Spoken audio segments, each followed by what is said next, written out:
ମୁଁ ଡାକିଛି ଯେ ଆମର ଭାରତୀୟ ଜନତା ପାର୍ଟିର 4 କର୍ପୋରେଟର ଯାଇ ବିଜେଡିରେ ମିଶିଲେ ସେଥିପାଇଁ ଆମେ ବହୁତ ଦୁଃଖିତ। କ'ଣ ପାଇଁ ଦୁଃଖିତ? ଆଜି ଆମର ଓଡ଼ିଶାରେ ସାରା ରାଜ୍ୟରେ ମୋଦି ଲହରୀ ଚାଲିଥିବା ସମୟରେ ସେମାନେ ବିଜେଡିରେ ମିଶିବାଟା ଆମର ଭାରତୀୟ ଜନତା ପ୍ରତି ଆମକୁ ମଧ୍ୟ ଥିଲା ଡାକରା, କିନ୍ତୁ ଆମର ନିଜର ସ୍ୱାଭିମାନ ପାଇଁ ଆମେ ଆଉ ଦଳକୁ ଗଲୁ। ସମସ୍ତେ ଆଉ କେଉଁମାନେ ମିଲେ କ'ଣ ନାଁ ଧରି କହୁନା କ'ଣ, ସାଥିଭାଇ ମାନେ ଆମର ଯେଉଁମାନେ ଗଲେ ସେମାନେ ଆଗ ମୋତେ ପ୍ରେସର କଲେ। ସେଥିପାଇଁ ଆଉ ମୁଁ ମୋର ସ୍ୱାଭିମାନ ପାଇଁ ମୋର ଭାରତୀୟ ଜନତା ପାର୍ଟିର ମୋତେ ବିଶ୍ୱାସ କରି ଗୋଟେ ଟିକେଟ୍ ଦେଇଥିଲେ, ସେଥିପାଇଁ ମୁଁ ଭାରତୀୟ ଜନତା ପାର୍ଟି ସମ୍ମାନ ଦେବା ପାଇଁ ମୋର ପାର୍ଟି ଛାଡ଼ିଲି। ଭୁଲ କରିଛନ୍ତି। କ'ଣ ଭୁଲ ହେଇଛି ମାନେ ସବୁ ଦଳର ତ ମତାନ୍ତର ମନୋଭାବ ଥାଏ, କିନ୍ତୁ ଆମର ମନୋଭାବ ମତାନ୍ତର ରହିଥିଲା, ସେଇଟା ଗୋଟେ ଅଲଗା କଥା।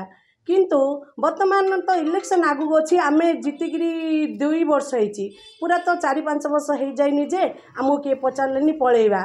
ଆଉ ଏବେ ତ ଇଲେକ୍ସନ୍ଟା ଥିଲା, ଆମର କ'ଣ ପ୍ରଭାବ ଥିଲା ସେ ଏଇଟା ଟିକେ ବିଚାରିବା କଥା। ସେମାନେ ତ ଟିକେ ଶିକ୍ଷିତ ଲୋକ, ସେମାନେ ବିଚାରିବା କଥା, କିନ୍ତୁ ବିଚାରିଲେନି। ଯାଇଛନ୍ତି, ଯଦି ଯାଇଛନ୍ତି ମାନେ ସେମାନେ ଆଉଥରେ ପୁଣି ରିଟର୍ଣ୍ଣ ହେବେ ବି ନାଇଁ ସେଇଟା ଭୁଲ କଥା।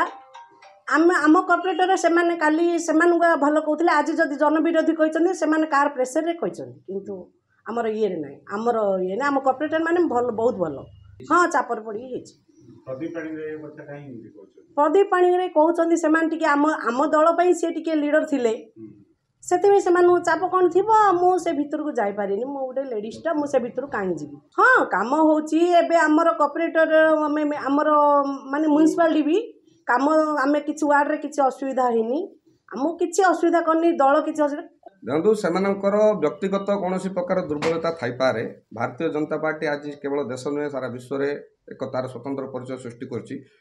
ମୋଦିଜୀଙ୍କ ନେତୃତ୍ୱରେ ସାରା ଭାରତରେ ଦେଶ ଅଗ୍ରସର ହେବାକୁ ଯାଉଛି, କିନ୍ତୁ ଏଇଭଳି ସମୟରେ କୌଣସି ପ୍ରକାର ନିଜର ବ୍ୟକ୍ତିଗତ ଦୁର୍ବଳତା କିମ୍ବା କୌଣସି ଚାପରେ ଯାଇଥିବା ଏହା ଅତି ଦୁଃଖଦାୟକ ଘଟଣା।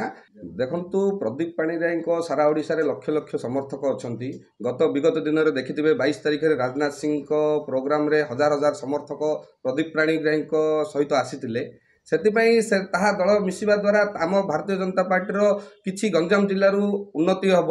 ପ୍ରଦୀପ ପାଣିଗ୍ରାହୀଙ୍କର ମିଶିଲେ ବୋଲି ଏଇ କର୍ପୋରେଟର ମାନେ ଯିବା, ଏଇଟା କହିବା ଗୋଟେ ନୈରାଶ୍ୟଜନକ ବାକ୍ୟ। ସେଥିପାଇଁ ଆମେ ଏଇଟାକୁ କିଛି ଗୁରୁତ୍ୱ ଦେବା କଥା ନାହିଁ। କୌଣସି ଦଳୀୟ ଚାପରେ କିମ୍ବା କୌଣସି ତାଙ୍କର ଯେଉଁ ବର୍ତ୍ତମାନ ନୂତନ ଦଳରେ ମିଶିଛନ୍ତି, ନୂଆ ଦଳୀୟ ଚାପରେ ସେମାନେ କହିପାରିଥାନ୍ତି, ସେ ଉପରେ ତାଙ୍କୁ ପଚାରିଲେ ସେମାନେ ବ୍ୟକ୍ତିଗତ ମନ୍ତବ୍ୟ ତାଙ୍କର ହେଇଥାଇପାରେ, କିନ୍ତୁ ଆମର ଦଳର କୌଣସି ପ୍ରକାରର କ୍ଷତି ହେବ ନାହିଁ।